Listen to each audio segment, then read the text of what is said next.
Ladies and gentlemen, please welcome back to the stage USTFCCCA President Dennis Shaver.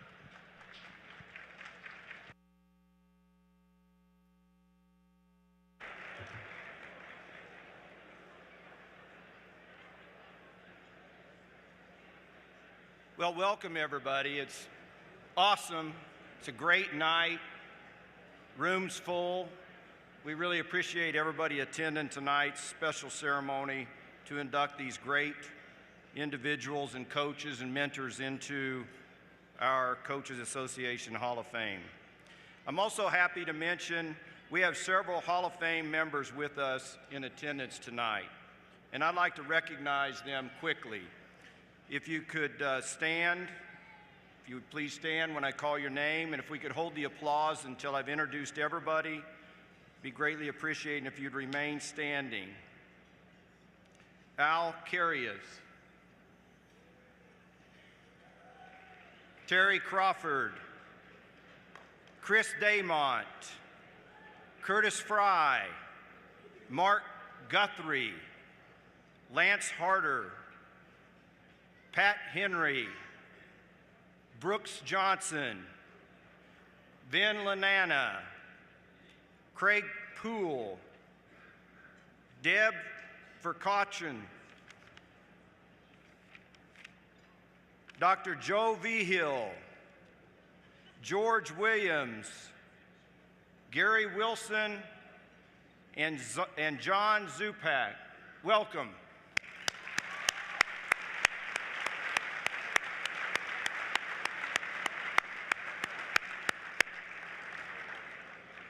Started in 1995, the U.S. Track and Field and Cross Country Coaches Association Hall of Fame exists to recognize coaches who have brought great distinction to themselves, to their institutions, and to the sports of cross country and track and field. The USTFCCA Hall of Fame is committed to preserving the legacies and celebrating the storied careers of those who have made significant contributions to their sports. Since its inception, 186 coaches representing 147 different institutions spanning collegiate and high school levels have been inducted into the USTFCCA Hall of Fame. Each of these honorees exemplifies the qualities of dedication to the sport, leadership, and passion for their profession that serve as an inspiration to coaches everywhere in every sport. Let's take a look back at the career of our first inductee, Patrick Shane. Patrick Shane created his legacy from the ground up. After a standout career as a member of the BYU track team from 1966 to 1970 and a 6-year stint as head cross country and track and field coach at Provo High School, Shane returned to his alma mater as the first head coach for women's cross country in 1981. From Shane's first season until his last in 2016, he guided the Cougars to 31 appearances at the NCAA Cross Country Championships, including 5 trips in a row from 82 to 86, and then a phenomenal run of 19 straight from 1989 to 2007.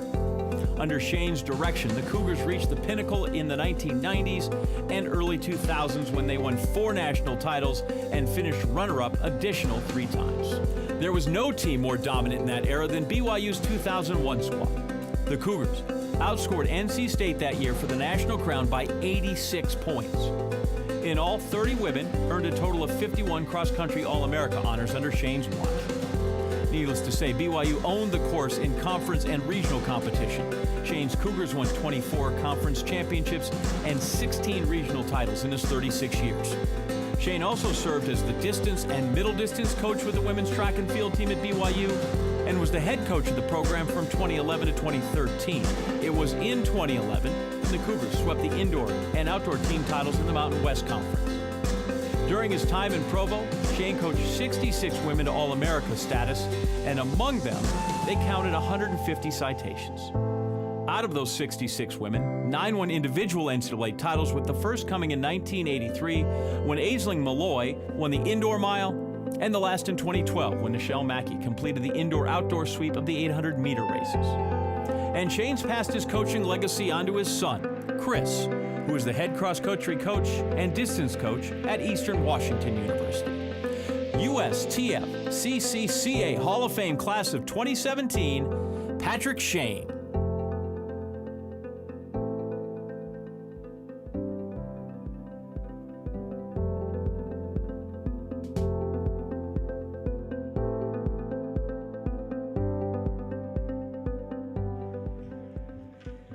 Wow, that was really nice for my family. I'm glad they're here. Before I get started, I feel I should tell you a little bit about a dream I had last night.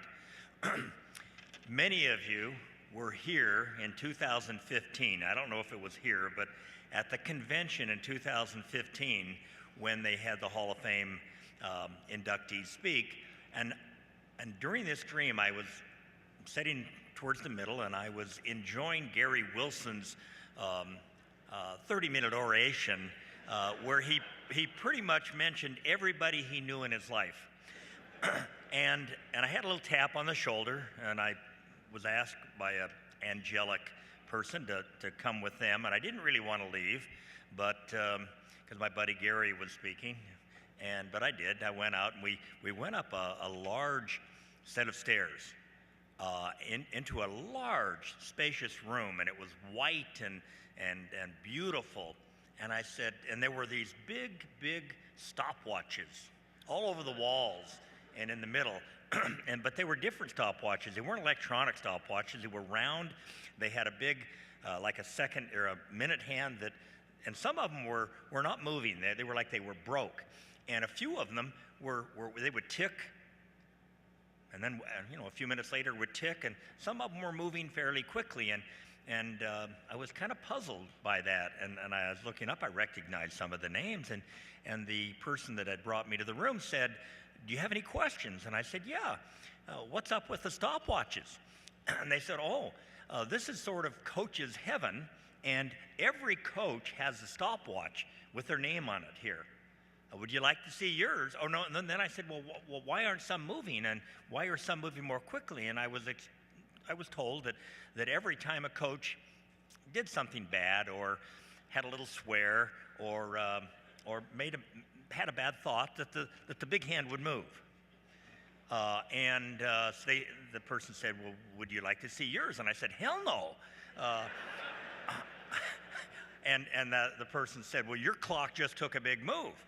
And I said, I thought it was a swear. I said, I grew up in a construction family where things like damn it and hell were not swear words at all.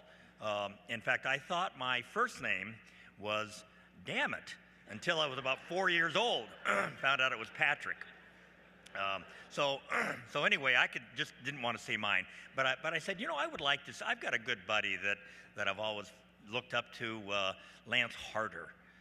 Is his here? And he said, oh, yeah, just around the corner. And took me over to Lance's, and I looked up at Lance's, and it wasn't moving at all. It was just stuck right there. And I said, well, how come? Is Lance broken? Oh, no, Lance is darn near perfect. I said, really? Want to see anybody else's? And I said, I sure do. I'd like to see Gary Wilson's.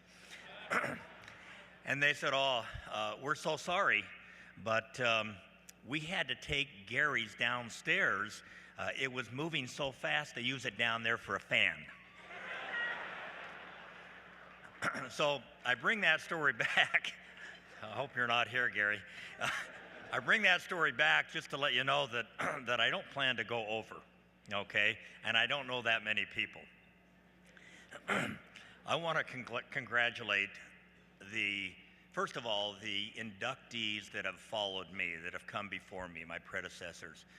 What a wonderful group of people, and I know so many of them, and they've had a huge influence on my life, and I've respected what they've done and the people they've touched and the advice and counsel that I've received from them. And I want to congratulate the other inductees tonight. I know them all, I respect them, and I am so honored to be given this opportunity to have this award that's sort of a once-in-a-lifetime type thing with these other people. So this really is a special night for me. I want to thank our coaches organization for what they've done. I've been coaching for 45 years. I've been coaching a long time, and I remember the day that we didn't have any of this. That I remember at the USATF meetings that we would, there was some talk about our coaches association getting organized, and finally we got organized enough. Craig Poole will remember this, to where we actually had about 100 coaches in a meeting a couple years in a row and talked about doing this, and it slowly gained momentum until it really took off. And when it took off, we got the right guy finally in charge, Sam Seams, who had the skill and the foresight and the vision and the ability to put together what we have now. Over 8,000 of us belong to this association, and this is absolutely amazing. It helps us appreciate that our sport, as Gary Wilson would say, is a big deal. Okay, it's a big deal. If you remember his talk, he was a big deal, and then he went on to say that Susie didn't think he was that much of a big deal. But our association and as coaches, we belong to a wonderful group of people, and we should understand how important a job we have as coaches. I'd like to thank some special people in my life that have made this happen for me, and I want to start with my parents, my father and my mother. My dad's not here, unfortunately. A hardworking man that raised 7 children, but my mother, my angelic angel mother, who never missed a track meet, just turned 95. You're my hero, Mom, and I love you.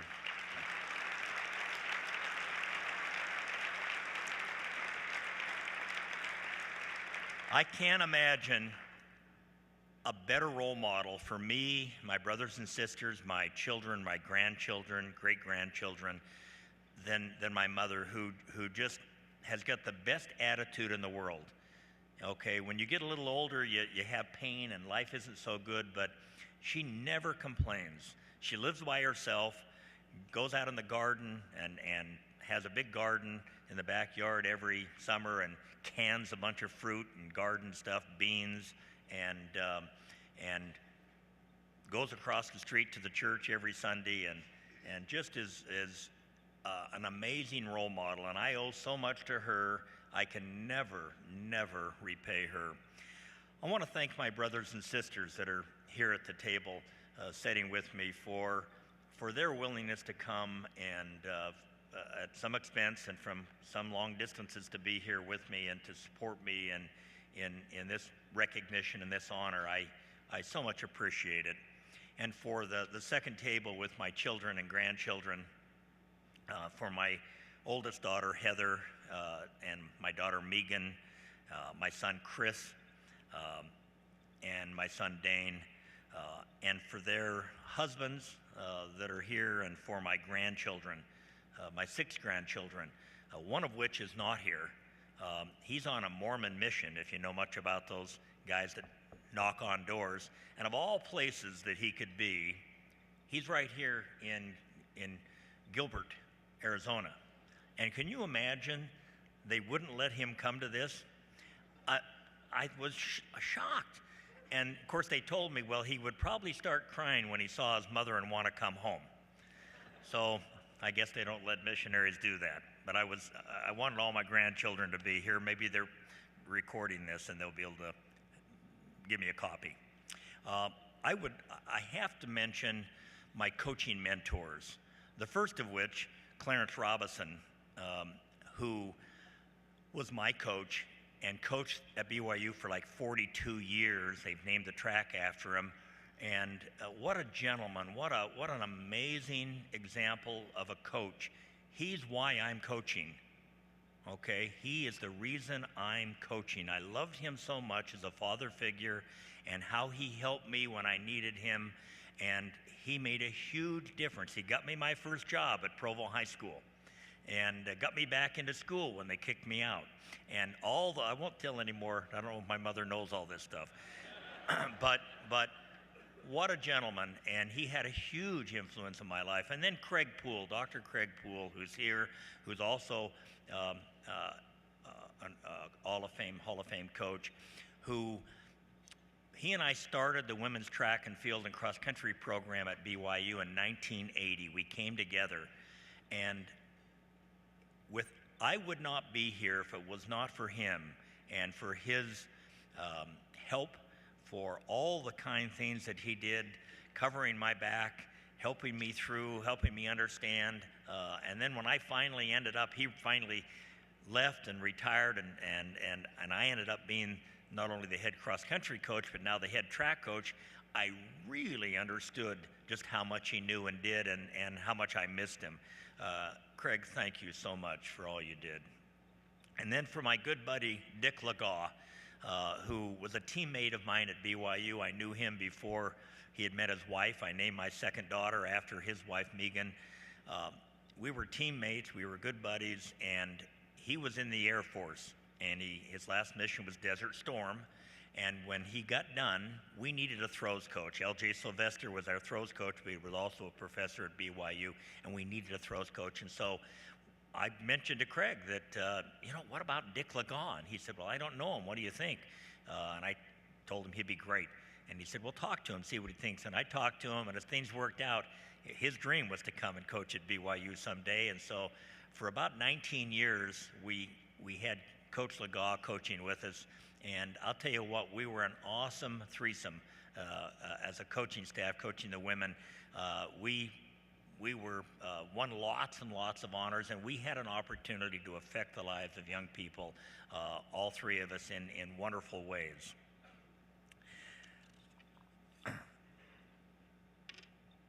I have some other friends that I won't mention tonight that are here. I appreciate my friends and colleagues that have come to be here and support me in this. Thank you for coming.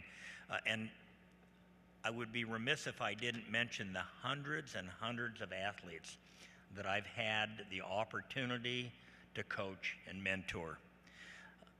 Coaches can't do much at all without athletes. And it's really the athlete that makes the coach, not the other way around. It isn't a great coach who can go out and do all this stuff. I can promise you, of the one thing that I've learned is that it is the athlete first. And those of us that are blessed to coach them, and especially if we get one that happens to have some talent that might make an Olympic team or become a national champion, it was them. What we did is kind of became a father figure if they were our daughters, or a mother figure if they were young men, and we used our knowledge to stay out of their way and to use our coaching education and the things we've learned to help them. And so I want to thank those many, many, many, many athletes for the opportunity they gave me to become a coach. As an older coach, and I've retired, I would really like to speak to some of you younger coaches and leave a message that some of you younger coaches might take with you. I'd like to leave just a few things and then close of what I think I've learned that's really important. So here goes. First of all, we are blessed, and you older coaches will know this, and many of you young coaches know it too. We're blessed to be in a really special profession. We have the opportunity to have an influence, a positive influence, to so many, many young people. And to me, the definition, if I could pick two words that would offer the definition of coaching, what a coach is all about, it's offering hope. If you really think about it, that's what I think I did all those years. I offered hope because they came in not knowing how good they were, and some of them came in thinking they were pretty hot. But you still have to, they get a quick reality check when they get into college, when they come out of high school. And what we do, which is so amazing, is we offer hope. They come in with dreams and aspirations, and we have that special opportunity to do that. We help them basically fulfill their dreams. They dream about doing something, and so we're there to help them. And I cannot tell you how many times I've had an athlete that has come in and said, I want to be a national champion. I didn't think there was any way in the world they were going to be a national champion. Why would they say that? But I never, ever said, no, you can't do that. What I said is, well, let's work hard and let's see. And I was shocked at how many of them either became national champions or became school record holders or All-Americans. And I am so glad that I could temper my initial feelings of what can you be thinking to let's find out. Let's work together and let's find out. No educator at a university or high school level, no educator has the opportunity to be as influential as coaches. They see them every day for an hour or less in high school, in college 2 or 3 times a week, and maybe if they're lucky they took them 2 or 3 times during their 4-year career. But as coaches, we see our athletes every day, almost all year long, if they're cross-country, indoor and outdoor track athletes, and we travel with them on weekends, sometimes 20, 30 weekends a year. We get to know these athletes. We become their father or mother figure away from home. And we develop this wonderful close bond with these young people that we have all of our lives. We've got these friendships that last forever. And it's an amazing thing to help people fulfill their dreams and be that way, be able to influence young people that way. Here's some things that I'll just throw out. Number 1, just do what is right. As a coach, if you think just do what's right, you won't get too far off track. There is never a right time or to do a wrong thing. Never a right time to do a wrong thing. There's never a wrong time to do a right thing. So show people that you care. In closing, I'd like to say that no matter what you are, no matter where you are in your coaching journey, that's exactly where you should be. Never give up on your athletes. Help them believe in themselves, and remember each day is a gift. Be the best that you can be today. Be kind, be honest, be true to yourself, follow your heart, and most of all, love your family. I want to wish each of you coaches the best as you go forward this year and with your coaching effort. Thank you very much.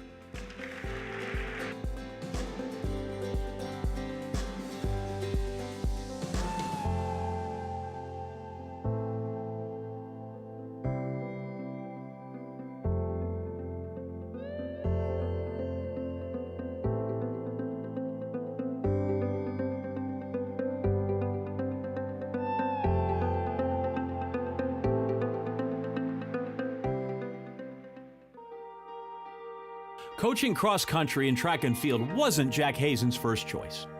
That distinction belonged to football, which is the sport Hazen started coaching as a graduate assistant under the legendary Woody Hayes at Ohio State. But when a position opened up to coach men's track and field at Malone College in nearby Canton, Ohio, that was 1967, and Hazen jumped at the opportunity. The rest was making history. In short order, Hazen turned the Malone Pioneers into a force on the NAIA level. Malone's men reached the NAIA cross-country championships in 1968 and then made the Nationals trip a fall tradition. The Pioneers running in the meet for the next 43 years until their move to NCAA Division II. Over that stretch, they placed in the top 10 an astonishing 35 times. Hazen guided Malone's men to its first NAIA team title in 1972, and the Pioneers would eventually win 3 more crowns. Malone's women captured the national championship trophy in 1999. HAZEN also made sure the Pioneers left their mark on the conference and district level. Malone's men winning every conference and district cross-country meet from 1968 to 2010, while the women earned their share of league and district titles as well. Under HAZEN's guidance, the men's track team won 18 consecutive conference crowns from 1972 to 1989, and district titles poured in just as plentifully. The Pioneers won 16 straight between 1976 and 1991, and a total of 19 in all. HAZEN tutored a total of 325 NAIA All-Americans in track and cross country, which accounts for more than 80% of all the All-Americans in Malone athletics history. In 2012, HAZEN served as an assistant coach for the U.S. track and field team at the London Olympic Games. And HAZEN's reach continues far beyond what is now Malone University, as more than 100 of his former athletes are now coaches themselves. Canton, Ohio is a city of Hall of Famers, and now it proudly adds one more to the list. His name is Jack HAZEN.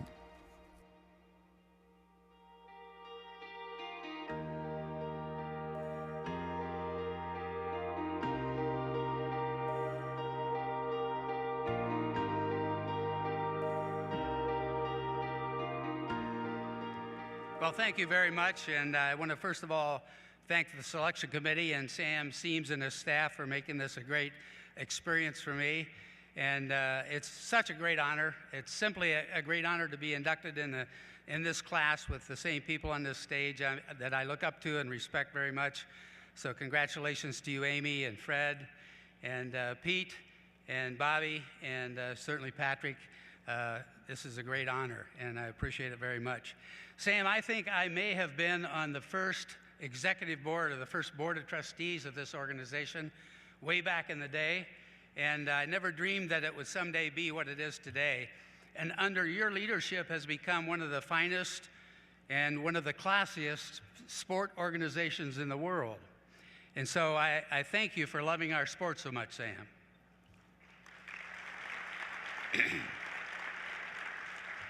To all of you out there, I think I've never missed a Hall of Fame banquet. So I've listened to a lot of speeches, right? And I've tried to pick out some things that I liked a lot and put them in my speech tonight. And so I have 3 things that I really liked in speeches. Humility, humor, and don't talk so darn long. So as Elizabeth Taylor said as she was preparing for her 7th marriage, this will be brief. I think back to many of the inductees that I've witnessed, going way back to Mel Rosen. That was a favorite of mine. And then there was some people in here may remember Red Estes and his very entertaining speech, and that was I remember that a lot. More recently, Joey Haynes and his humility and his humor I enjoyed. But the best joke ever told at this banquet was by Al Cantello of the Naval Academy with his story about the blind snake and the blind rabbit in tall grass. Now, if you haven't heard that, it's only been a couple years ago, so somebody at your table may be able to tell it to you.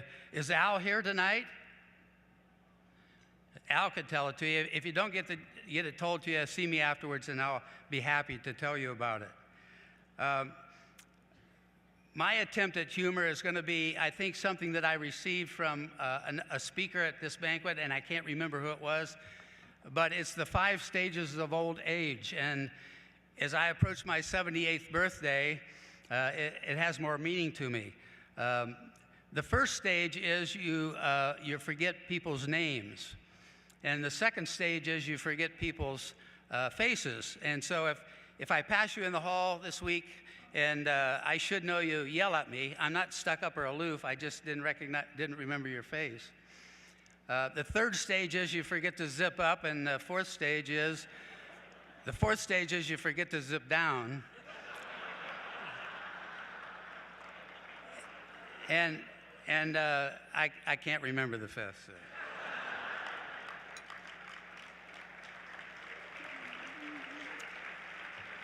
there are so many people here that I want to thank and recognize. I was shocked that my 72, you saw the 72 national championship team. Many of them are right here at that table. They showed up tonight. It was a surprise. Some of my current athletes. And there's probably 30 or 40 people around here that I would like to say something about, but I'm not going to. I'm going to limit it to 3 people. I'd like to introduce them and then have them stand after they're all introduced. The first is my lovely daughter, Angela, who always has my back, and she is my only daughter and my favorite daughter. Then my longtime mentor of over almost 50 years, Dr. Joe Vigil. Joe has really shaped the way I coach. Through the years, he's mentored me and helped me in developing my philosophy, and so I'm so indebted to him. He is such a good friend. He calls me almost every week just to check on how I'm doing. Now, he's older than me, but he's calling me to check on me. Several years ago, we were talking about how it is that we became such close friends over the years, and we've never lived closer than 1,000 miles apart. And in his candor, he said, you know, Hazen, that's probably why we're such good friends.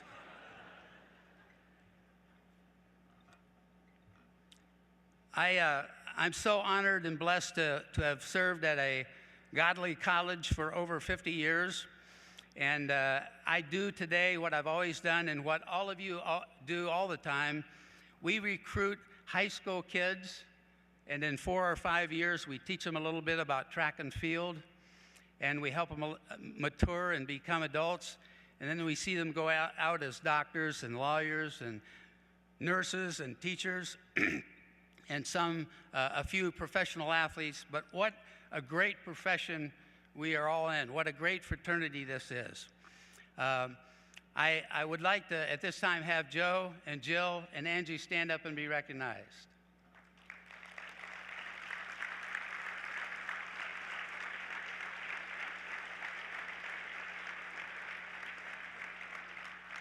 I want to leave you with a saying that I've kind of used as a goal and what I try to coach to and what I think of every morning when I get up. And it comes from Coach Joe. If you've ever attended one of his clinics or one of his seminars, you will recognize this right away. But it's something I try to live by, and it's a favorite Vigilism of mine. And I will close with this. When excellence is in sight, good is not enough. Thank you very much.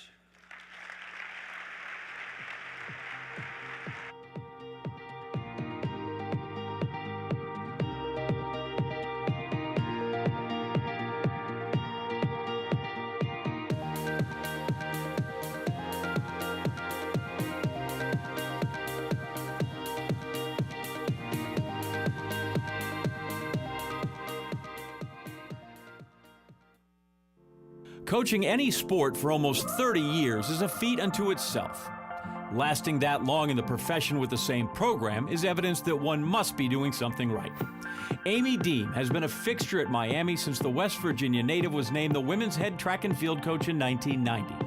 When Deem was named the director of track and field and cross country in 2008, she became just the 6th woman in NCAA Division I history to oversee all aspects of both the men's and women's programs. And Deem turned the Hurricanes into a national powerhouse. Her appointment as head coach in 1990, no athlete from the U had ever recorded an NCAA qualifying mark. However, since Deem arrived, the Hurricanes have become a fixture at the NCAA Indoor and Outdoor Championships, while her athletes have won 14 individual national titles and nearly 200 first-team All-American honors. Miami's hurdlers have dominated the national scene under Deem's watch. 7 of those 14 national titles have come over the barriers, including an astounding 5 from Jillian Russell. As a team, the Hurricanes have finished as high as 3rd during the indoor season and 7th on the outdoor circuit. Miami also ruled the Big East during the early portion of Deem's career and has continued that success in the ACC. As a member of the Big East, the Hurricane women won indoor conference championships in 2003 and 2004, while nabbing a staggering 6 outdoor crowns including 4 straight from 2001 to 2004. And despite leaving the conference after the 2004 title, Miami still owns a pair of conference championship records. Since joining the ACC, Deems won 4 women's indoor team titles, including the most recent in 2017. To date, that is a total of 14 conference team titles. Deem has also left her mark on the sport outside of her work as coach for the Hurricanes. She served as president of USTCCA from 2003 through 2005 and has served as a head coach on 3 national teams, including the USA women's team at the 2012 London Olympics. And in those games, Americans posted one of the most remarkable Olympic performances in our country's track and field history, winning 14 medals. That included 6 golds, 4 silvers, and 4 bronze. Perhaps best of all, Deem had the privilege of coaching 3 of her former athletes in those games: Muriel Ahure, Tiara Brown, and Lauren Williams. Great moments for a great coach in a now Hall of Fame career. She is Amy Deem.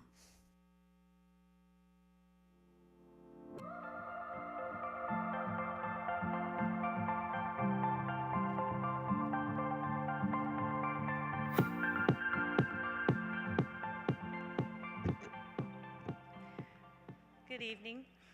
Being here tonight is truly an honor, and it's a very humbling experience. First, I'd like to thank all of our inductees, my fellow inductees. It's a great honor to be up here with you, and also all the people that are already in the Hall of Fame. I look out, and the previous people in the Hall of Fame are my mentors and friends, and so when I received the news, it was extremely humbling. And didn't think I actually deserved it, so I was like, wait a minute, they must have made a mistake. But again, I'm very honored to be here and very honored to be in this class. I think the hardest part about giving a speech like this, besides standing up in front of all of you, is the fact that you don't want to forget anybody, and there's so many people that have contributed to me being up here tonight. I have a blessed life. I get to get up every morning and go to work and do something that I'm truly passionate and truly love to do. Trying to help student athletes to achieve their goals and to make a difference in their lives. This week I was actually waiting for an athlete to come to practice, and I was going through, like all of us anymore, kind of scrolling through social media to see if I was missing anything. And I found somebody had posted a speech from Denzel Washington. He was doing a graduation speech. And at the end, he said something that truly spoke to me and spoke to how I feel about my profession and how I feel about coaching. Don't just aspire to make a living, aspire to make a difference. And that's what I've tried to do my whole coaching career. Way back when, one of my favorite ADs, who I spent most of my career at Miami working for, always used to tell people, yeah, we hired her at 15, so 25 years later, you guys do the math. But anyway, but I knew early on, some people, we have our athletes that forget, they change their major 2 or 3 times, but I truly knew what I wanted to do at a very young age. When I was in first or second grade, I asked my parents, my mom and dad, I asked them for a chalkboard. And I was an only child, my dad was an only child, so we didn't have a tremendously big family. And when you're an only child in the 60s and 70s, you kind of had to entertain yourself. So I lived in the country. And anyway, so I wanted a chalkboard. So when I got my chalkboard for Christmas or my birthday, my mom helped me set up. I had a rug, I had seats, and like every kid, or at least I thought so, I had a bed full of stuffed animals. So my stuffed animals, my little rug and my little chairs downstairs was my classroom, and in first grade I began teaching. So that's sort of my story, and it just never changed. As I got older, I wanted to teach elementary school. Then I got involved in sports, so I wanted to coach.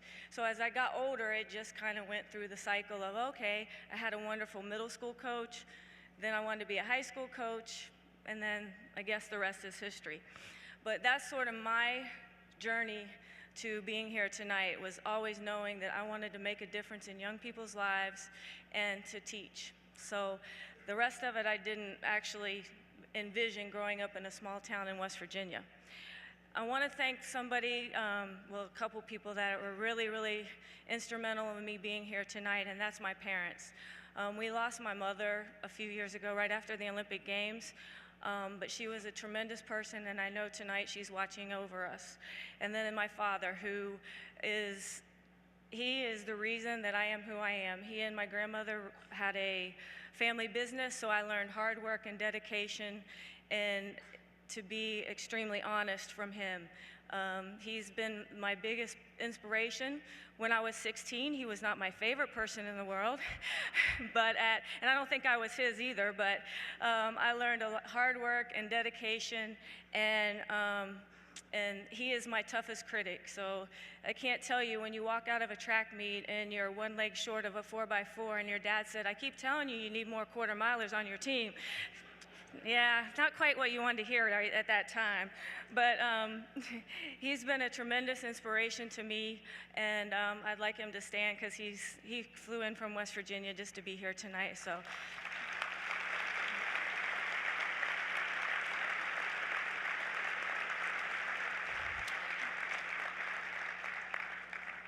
when you get hired, I went to Miami to do a 6-week internship, and that was Thanksgiving of 1988.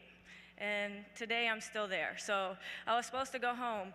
And probably the second, or one of the times he was not the most supportive father was when I said, "Dad, I'm leaving grad school to go work at the University of Miami." That did not go over well.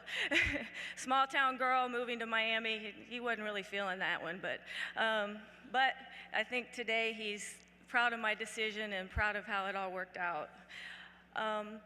Being a head coach at 25 sounded like the greatest thing in the world, but I wouldn't be here today. I didn't have the advantage of having great mentors, or having great mentors that were head coaches. Because when you start being a head coach early in your career, you don't have the advantage that a lot of young people you have this is working under great coaches. So for me, what was one of the biggest reasons, and I would like to thank, is the coaches education program through the years. People like Gary Winkler, Victor Lopez, Boo Schexnayder, and the whole coaches education program they took me in. I was a young female coach, and they really helped me to be where I am today. And I think that that's so important for all of our young coaches. And when I see, I was actually on the committee that hired Sam Seams, so and when we did that was, we never envisioned, Sam did, but I don't think we ever envisioned the Coaches Association meetings that we have right now. When you walk into the rooms and you see all the young coaches and going to the coaching education, going to the seminars, it really does my heart good, because that's what got me to where I'm at today. Another person who is actually in the room tonight who has been a tremendous mentor to me is Brooks Johnson. In 2003, I really got to know Brooks very well, and he's the first person in my coaching career that my first World Championships, I'm there with Lauren Williams, she's on the relay. Every day after practice, Brooks would say, "What'd you see today? What did you learn today? Tell me about this, why?" And that was the first person really in my career. I had great people to talk about workouts, but he was the first person in my career that really challenged me. And for those of you that know Brooks, because he's been a mentor to so many people, you better have an answer for Brooks.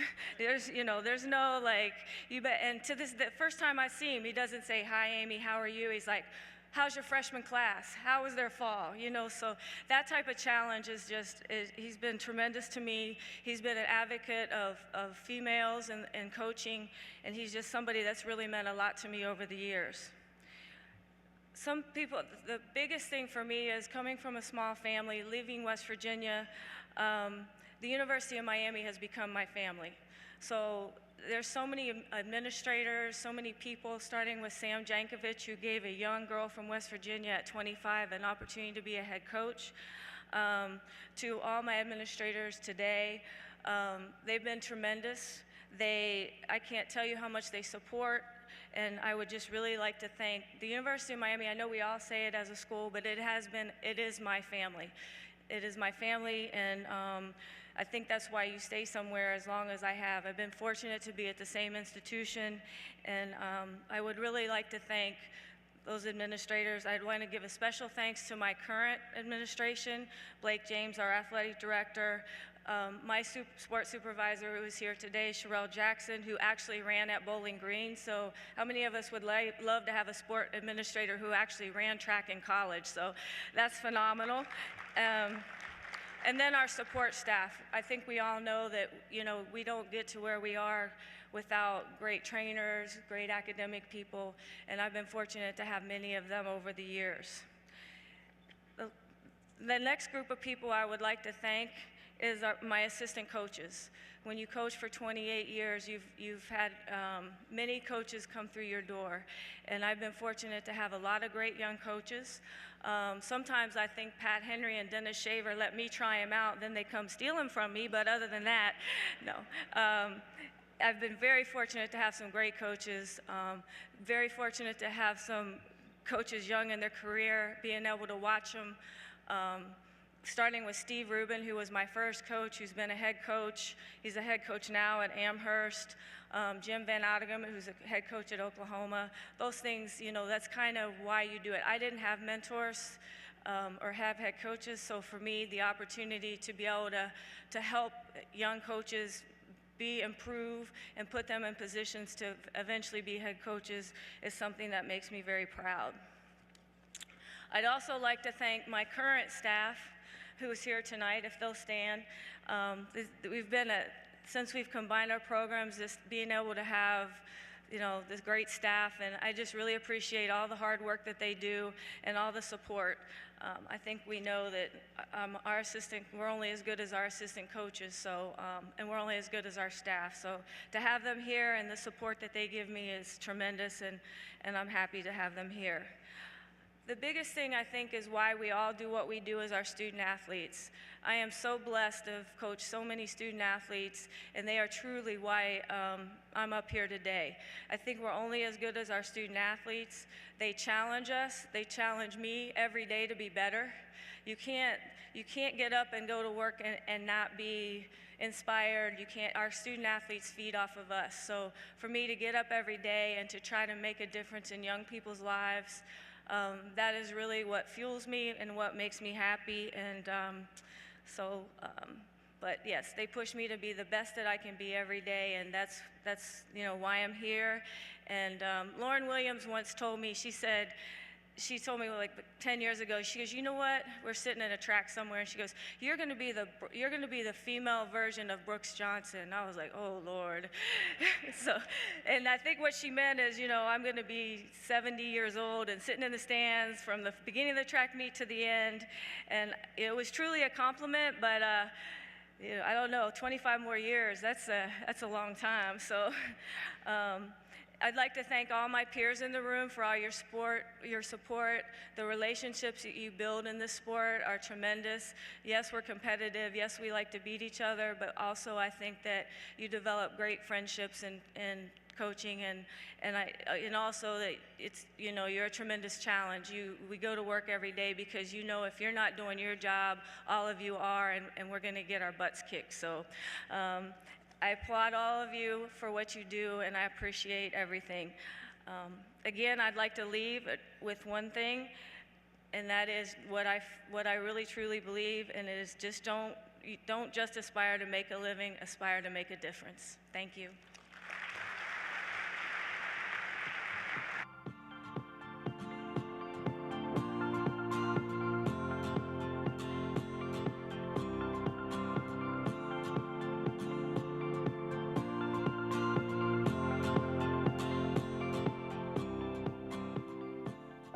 Track and field, winning.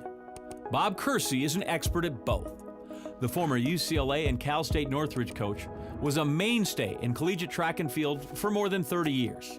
One of the premier sprints and hurdle coaches in the world, there is a long and illustrious list of KERSEE coached athletes who won NCAA, U.S., world, and Olympic titles.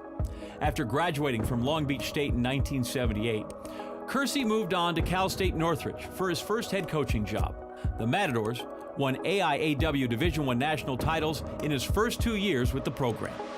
KERSEE jumped 15 miles south to UCLA in 1980 and continued his success as an assistant coach for the women's track program, helping the Bruins win the 1982 and 83 NCAA outdoor crowns.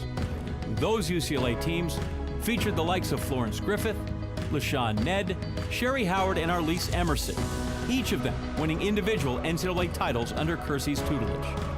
KERSEE took over as head coach of the program in 1984, with his Bruins attaining an unprecedented decade of success at the conference level, winning 5 Pac-10 titles in his final 7 years. On the national scene, 8 of his last 9 teams finished in the top 7 at the NCAAs, including a trio of runner-up finishes in 88, 89, and 90. After stepping down in 1993, KERSEE stayed on as a volunteer coach and shared his expertise with a slew of UCLA athletes who go on to win even more individual NCAA championships. Outside of his work in Westwood, KERSEE trained a who's who of sprinters and hurdlers, including Gail Devers, Greg Foster, Allison Felix, 2010 Coaching Hall of Famer Jeanette Bolden, Dawn Harper, Joanna Hayes, Karan Clement, Sean Crawford, and others. KERSEE has twice been named Nike Coach of the Year, and the Pac-12 multiplied that by 100, naming him its Women's Coach of the Century. Then there's his better half, Jackie Joyner KERSEE. Bob, husband and coach to arguably the greatest female track and field athlete in American history. USTFCCCA Hall of Fame Class of 2017, Bob KERSEE.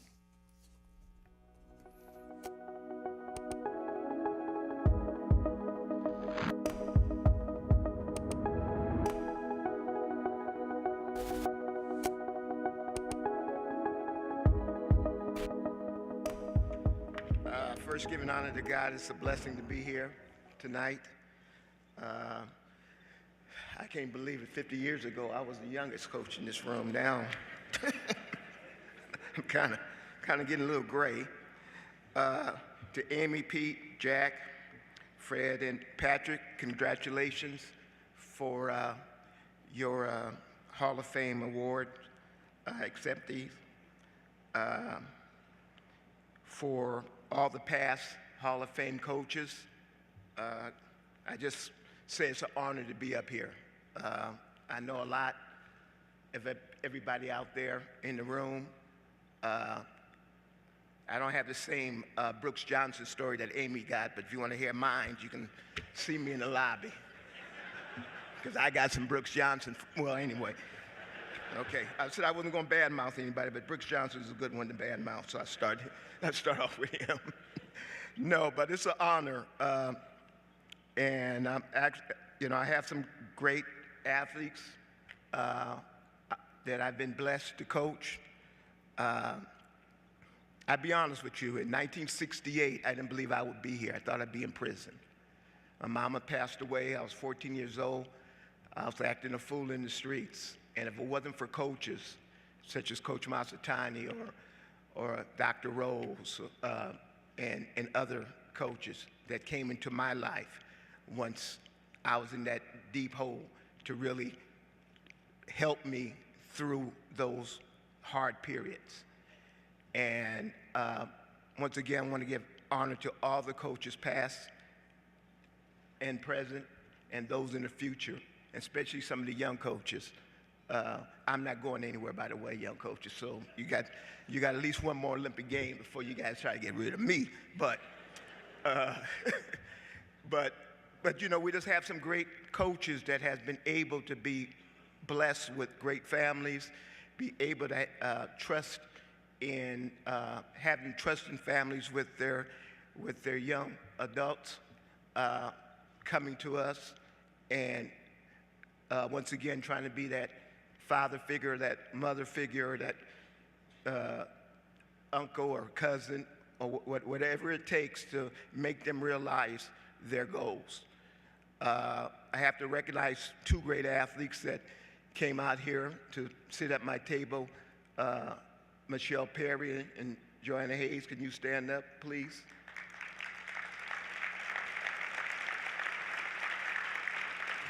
And they just represent the greatness of all the athletes that I've been able to coach. If anybody can coach their wives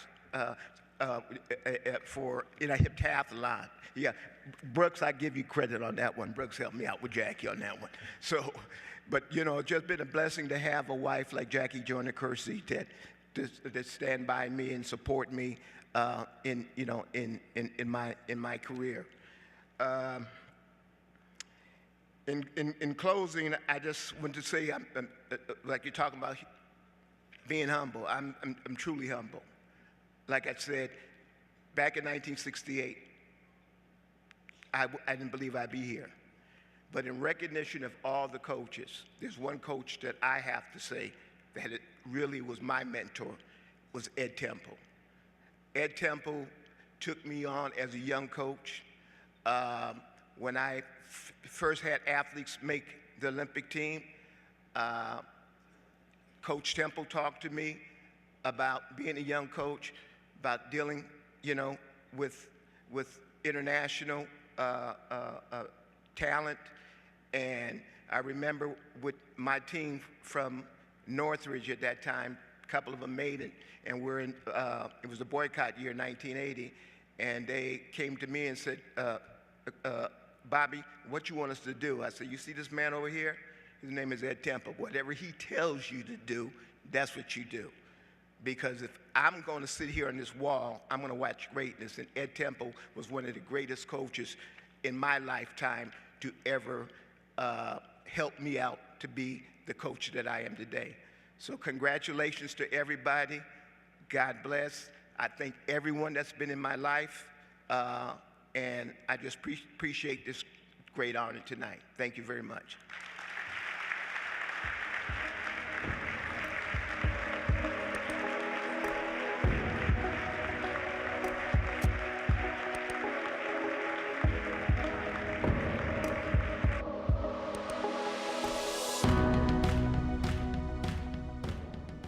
Pete Farwell has been synonymous with Williams College for almost 4 decades. Farwell graduated from Williams in 1973 and returned to campus just 6 years later as head coach of the men's cross-country team. Over the next 37 years, Farwell developed the Eafs into a consistent winner on the NCAA Division III level, while also taking control of the women's cross-country team beginning in 2000 and handling several positions with the track and field team. National success wasn't immediate, but patience paid off for both coach and college. While winning Little III titles became the norm for Farwell and his programs, they didn't hit it big at the NCAA meet until 1994, and that's when the Eafs earned Farwell his first national team title, with a 12-point win over North Central College at the D3 cross-country championships. Williams returned to the top of the podium the following year, becoming just the third men's program in D3 history to go back-to-back. Before Farwell took over the women's program in 2000, the school's highest NCAA finish was third in 1998. Well, the Eafs topped that with runner-up finishes in Farwell's first and second years, then won their first of 3 national titles in 2002, Williams also outrunning the field in 2004 and 2015. That 2015 championship season was memorable for Farwell as his Eafs runners posted the largest margin of victory in meet history. That same year, same meet, the men would finish second, but much closer, only 9 points back behind the champ UW-Eau Claire. Farwell coached 43 cross-country runners to 67 All-America honors and guided 3 of his runners to individual NCAA cross-country titles. As head coach of the track and field teams, Farwell won a total of 33 D3 New England titles, and on the national level, the men finished in the top 10 7 times. All told, Farwell's athletes have accumulated 152 All-America honors and 11 national championships on the track. Farwell also poured countless hours into developing a training system that many coaches, at all levels of competition, use to try and emulate Williams' success. Enshrined in the USTFCCCA Hall of Fame in 2017, it's Pete Farwell.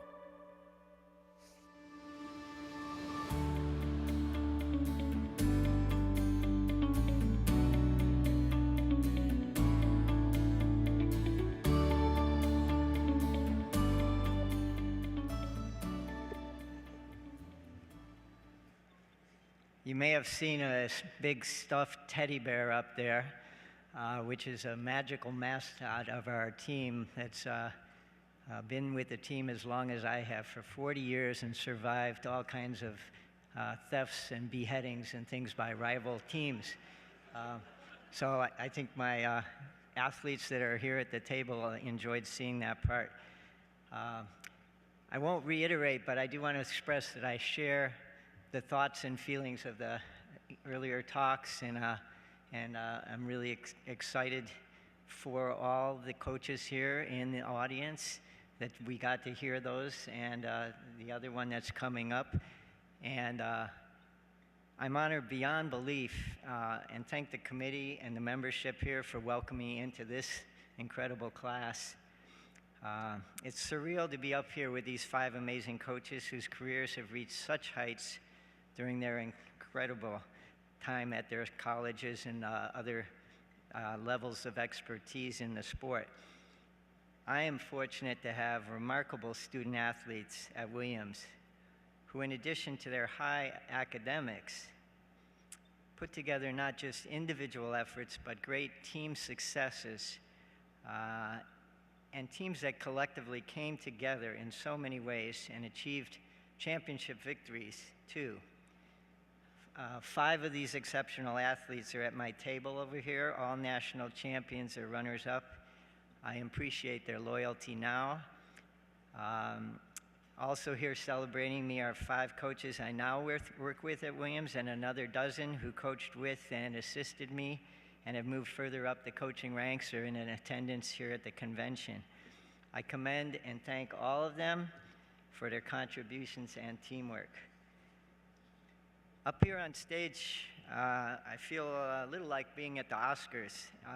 And in that vein, I thank my wife, Yumi, who is a supporting actress to my coaching role. She's the best helpmate imaginable, who has pitched in at all home meets, uniform washings, special snacks for the teams, mailings, banquets, my daily bag lunch, and so much more. She is here tonight along with my cheering brother and his wife. Ever since the initial Hall of Fame announcement over 3 months ago, I've been looking back through my career and what brought me to this moment, and taking a close look at where I am now. At first, though, I was unsettled when our sports information release on the upcoming honor said I was to be enshrined. Even the word induction in my brain that enjoys wordplay sound like I might be wrapped up in duct tape and stored away. And I'm one who loves the great outdoors. At the least, it seems to make a suggestion that I should be retiring. But I'm planning to kick it in. And I always had a long kick. I began running in 1965 high school cross country. Then 4 years later, drove over the mountain pass for my next 4 years in undergrad running at Williams. It was a good 13 years of running and many miles before I began coaching. I'm forever grateful that 2 athletic directors, John Allen of Mount Greylock High School for track and Bob Peck at Williams for cross country, had confidence in me as a person and a background of a runner, and gave me my start in coaching even though I had no experience. I never expected to look back now at 40 years of coaching. By the way, I am only the 3rd cross-country coach at Williams in our 106-year history of the sport. The other 2 are Charles Doc Seeley and Tony Plansky, who have been models for me of the character and the philosophy of the values of sport that became parts of who I am today. So is Dick Farley, my track coach at Williams, and whom I've assisted in that sport for 8 years, and who then assisted me. He completed 43 super years at Williams and joins me here today. These 3 all have their own claims to fame. Seeley assistant coaching at the 1932 LA Olympics, Plansky being in the Helms Track and Field Hall of Fame, and Dick named to the National Football College Hall of Fame because he was an even greater football coach than as good as he was at track. I'd like Dick to stand up here and be honored he's come to join us tonight.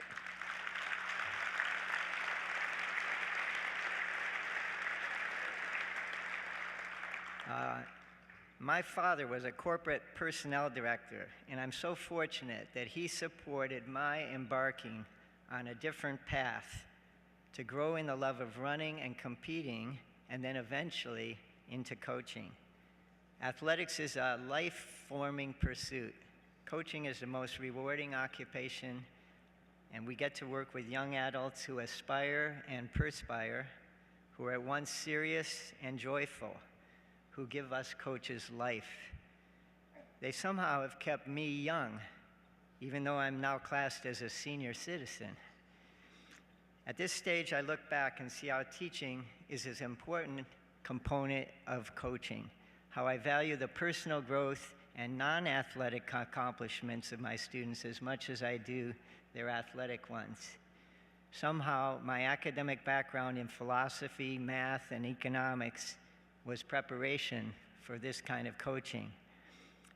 I thank those now thousands who've been on my teams for their creation in the Purple Valley of the Berkshire Hills of Massachusetts, a band of trail and track runners and field, sprint, hurdle men and women who now claim a co-ed family of several generations.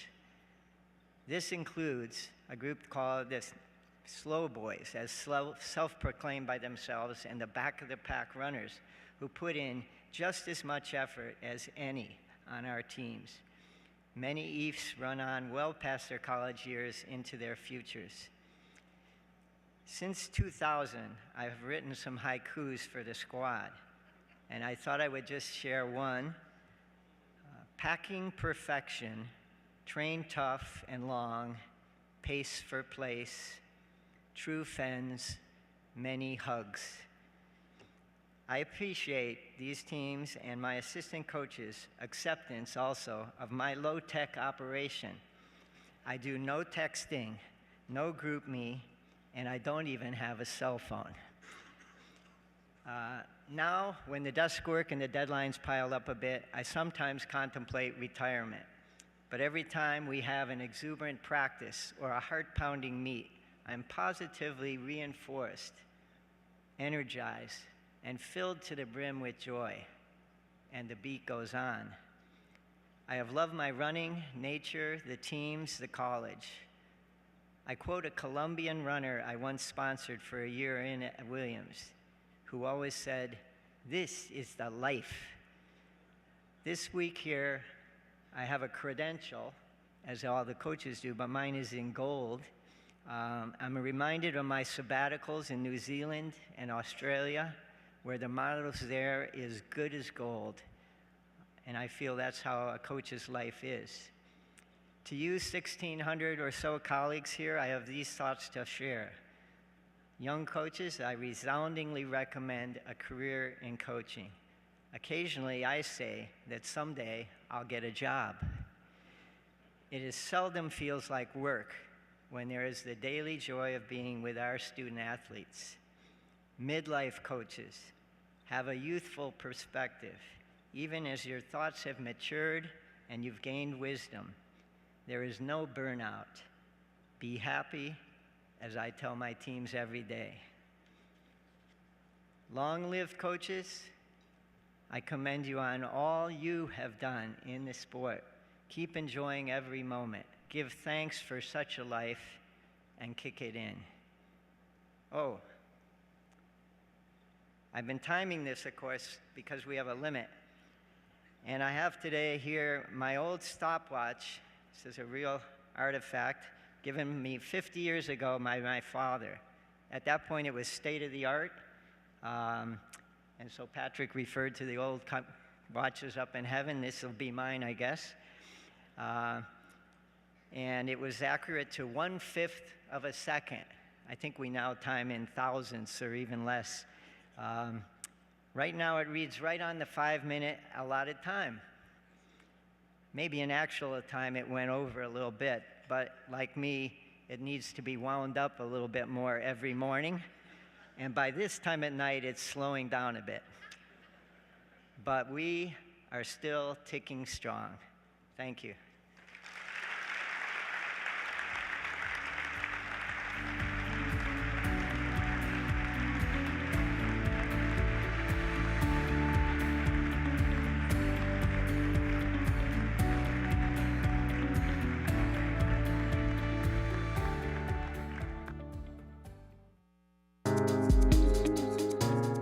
Fred Samara is the consummate Ivy Leaguer. Successful, distinguished, loyal. Samara began as a decorated Ivy League athlete, a two-time All-American at Penn. He finished runner-up in the decathlon at the 1971 NCAA Championships and won 5 individual titles at the prestigious Penn Relays. Samara set an American record in the pentathlon in 1974 and 2 years later competed for Team USA in the decathlon at the 1976 Montreal Olympic Games. He returned to the Ivy League in 1979 as head coach of the Princeton University men's track and field program, a position he's held for almost 4 decades and counting. Since '79, the Tigers have won 41 Ivy League HEPS titles. 20 of those are from indoor track, 17 from outdoor, and 4 from cross country. Princeton dominated the Ivy League with Samara in charge of both the cross country and track and field programs in 1997 and 1998 particularly. In those years, the Tigers won back-to-back triple crowns, sweeping titles in cross country, indoor track, and outdoor track in the same season. Samara teams also swept the indoor and outdoor crowns in 2011, 2012, and 2015 to help Princeton complete 3 more triple crowns. Under Samara, the Tigers have combined to win 429 Ivy individual and relay titles, 229 of them undercover, and an even 200 outdoors. Princeton can boast of success on the national level, too. Samara's athletes garnering a total of 74 All-American honors in track and field, 3 more in cross country. The Tigers also claimed 4 national titles with Samara at the helm. Tora Harris swept the NCAA high jump crowns in 2002. Don Cabral won the steeplechase in 2012, and the following year, Samara's crew won the DMR crown. The Ivy League is excellence, integrity, and tradition, the triple crown of Samara's legacy. He says, quote, "I just love coaching. I love getting up every day, getting into the office. The challenge of coaching is something that keeps you young." He is 2017 USTFCCCA Hall of Fame inductee, Fred Samara.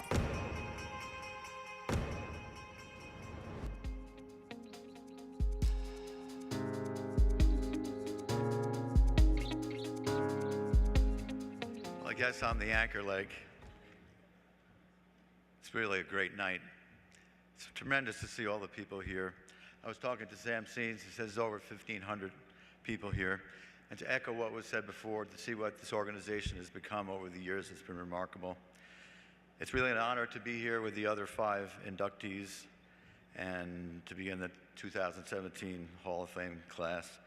And it's really an honor to be amongst all the great, great coaches, the legendary coaches that preceded us in the Hall of Fame.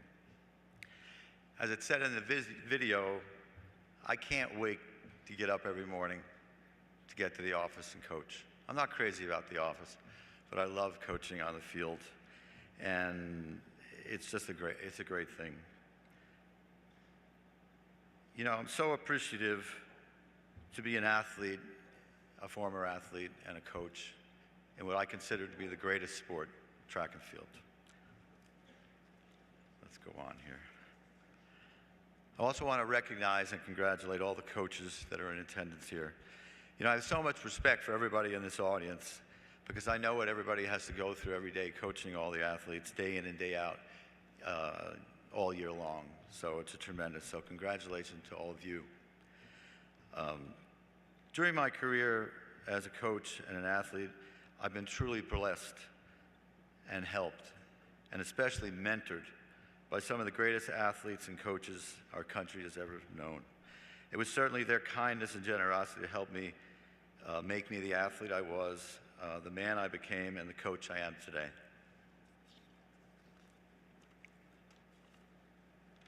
You know, the interesting thing is you'll find that the athletes and coaches who have been the most successful in our sport are the ones, the men and women that really offer the most help and guidance.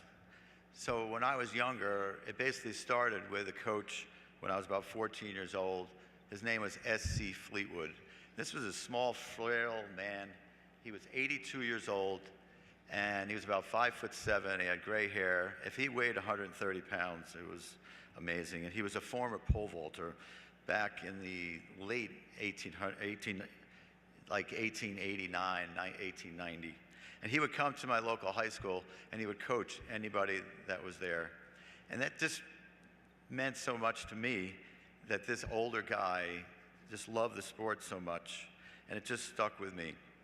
And then when I moved on to the University of Pennsylvania, I had probably my biggest mentor, who was Coach Irv Moon Munshine. And Moon was really one of a kind. He was an unbelievable coach. He's great for really getting the best out of his athletes. And many of you may know him, the older coaches. He certainly could tell many, many jokes, which are always dirty, that's for sure. And actually, I just saw his son, Brian. I was going to have him come up here and actually tell some of the jokes, because he knows them very well. But Moon was amazing, and I have to say that I really tried to emulate him in coaching. But when I told him I wanted to be a coach, he said, Fred, you're going to take the vow of poverty, so don't do that. But, you know, because I had a Wharton degree from Penn, but just like some of the other coaches here, I really always wanted to be a coach, even when I was younger. So S.C. Fleetwood and Moon and some of the other people really made an impact on me. After college, I moved to San Jose, California, where I really was truly, truly blessed to work with and be coached by and helped by some of the greatest athletes that were ever in our sport. And it was always my dream to go to San Jose. And when I walked on that track, it was just a miracle. I was just in heaven. That was Speed City, but it was also a great place to do the throws. And there was Mac Wilkins, John Powell, Al Feuerbach, just to name a few. And they would go out of their way to help me. And it was just like a technique film every day, just watching these guys. And it was just incredible. But more importantly, they offered tips and suggestions about how to train and compete, and they just really took an interest in me. And for guys of that quality, it was just an amazing thing. So as I mentioned before, the great coaches are really so generous with their time and are very helpful. I want to tell you a little story. So a group of our decathletes were traveling back from a meet in Sacramento, and we stopped at a rest stop to get some dinner. And so after the end, we asked the waitress for the check. And she says, no, it's already taken care of. And so we said, well, who took care of it? And she pointed to this gentleman walking out the door. And it was Jim Santos from Hayward, who's a Hall of Fame member. So I walked up to Jim and I said, Jim, you paid for our check? He said, yes. I just wanted to take care of you guys, and you guys are doing a great job training, and I just want to, really help you. And that just stayed with me as a way that we should all pay it forward and take care of people and really care about them. So I like to use Yogi Berra, the great baseball player, quotes sometimes, and one of the things he said, among others, is that you can learn a lot by watching. And so I've had a real privilege in my both athletic and coaching career. I've had the privilege of watching Mel Rosen coach the 1992 Olympic team. The way Dean Hayes, in his easy coaching style, coached the 1987 World Championship team. The way Steve Simmons would be so organized as a head manager of the Olympic team. How one of my other mentors, Larry Ellis, would conduct himself with incredible style and grace. He was a true gentleman. I've seen Al Catello, 50 years in our sport, display the fire and enthusiasm of a youngster. I've heard the loud, booming voice of Frank Gagliano at meet. That's inspiring. You better run fast when you hear Gag's voice, I'll tell you. I've seen the incredible technical expertise of Tom Tellez. And for me personally, the kindness of Bernie Wagner, Jimmy Carnes, Roy Griek, Tom Jones, and Joe Vigil, just to name a few. Of course, I need to thank so many people, and starting with my dad, who brought me to the first USA Russian meet at Franklin Field. That was really a great experience. But right after that meet, I went home to our house, and I tore down, my mom didn't like this, I tore down some curtain rods from the house. I took some nails and I nailed it in for pegs. and I went to the local store, the rug store, which at that time they put bamboo poles inside of the rugs to keep them straight. So I went in the backyard and I dug up the grass. And I got to tell you, my parents weren't happy about that. But then I started pole vaulting, and I think at that time I cleared 6 feet. So my dad came out and said, "That was pretty good. Why don't you keep doing it? Don't worry about the grass." So, but that was great, and I certainly owe a lot to my dad taking me to meets and things like that. But to the rest of my family, I owe so many thanks, and they're here today. My son Ben and his wife Lauren, my sister and her husband Michael, and of course my wife Lorraine, which I'll speak about later. I have to thank them for their support, tremendous support, especially after 1972 when I got hurt at the trials and my goal of making the Olympic team was crushed. But they stood by me and encouraged me for 4 more years, and they helped me fulfill my goal, a lifetime goal of making the team. Of course, I need to thank Princeton because I've been a thorn on their side for 40 years, and it's been a great ride there, and Princeton's a wonderful place. And I'd like to give it's not my talk, but I wanted to give a shout out to the Ivy League. It's a great community of coaches. I think we all get along by and large. We all want to beat each other, just like some of the other coaches said, but it is a great, great group of coaches. And I'd like to especially thank Peter Farrell, who was a coach at Princeton for 39 years as the women's coach. And we were together, for, as I said, for 39 years, which must be a record for 2 coaches to be together.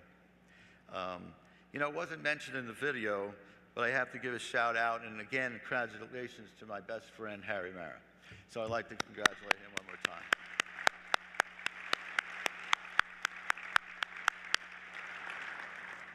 You know, Harry, your friendship over the years has meant so much to me. And what we've accomplished with the Visa Decathlon team is legendary. And the other thing about the Visa program is the number of coaches that came out of the Visa program has been incredible. So many coaches around the country were part of that program. It's just been unbelievable. So finally, I'd like to thank Lorraine, my wife, for 43 years. I owe it all to you.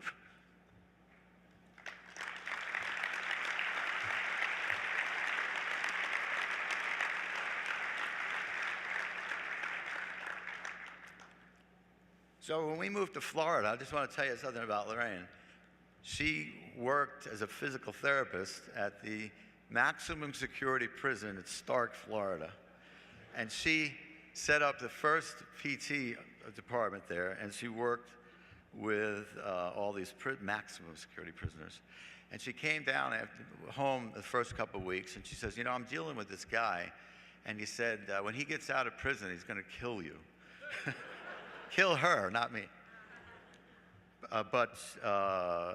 So when we moved to San Jose, she worked as a physical therapist again. But I had some part-time jobs, too, as a struggling athlete. So I passed out flyers at the local college. I worked at McDonald's. I burned my fingers turning the hamburgers. That was the hardest job, I want to tell you. I sold these things called rainbow vacuum cleaners. But I wasn't going to say this, but I'm going to say it. I'm pointing to my group. The only vacuum cleaner I ever sold was to Bruce Jenner and his wife, Christy.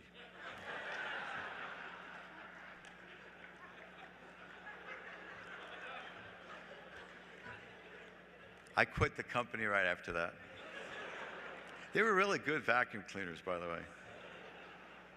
The final job I had was this place called the House of Hatch Covers, where they took these big pieces of wood from the boats, and they made these wonderful tables and stuff like that. But I was there one night, and this guy, I was trying to sell a table to a guy, and he started asking me all these questions, and he says, "You don't really know anything about this, do you?" I said, "No, I'm a struggling athlete. I'm just trying to get some money so I can train." He bought the table. So let's see, I'm almost done here. So in conclusion, I believe a great coach, whether you're young or older, produces champions on the field. But the most important thing we do is what's the word, Lorraine? Nurture. Thank you. She helped me write some of this. We nurture athletes who have great integrity and character. And as educators, that's really the most important thing. Again, this is an amazing honor for me. Thank you so much. And I hope I was a good anchor leg. Thank you.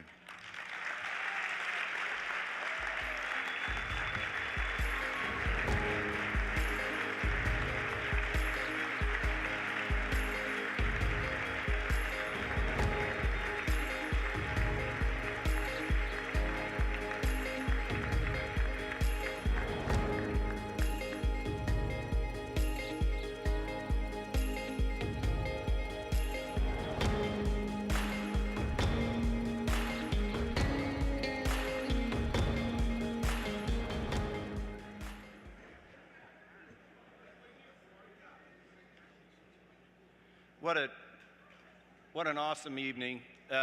We really appreciate everybody attending this Hall of Fame ceremony and induction of these great coaches and great people.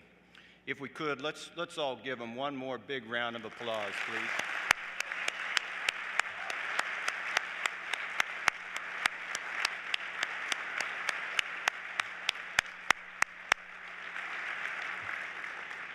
And that concludes this year's Hall of Fame induction.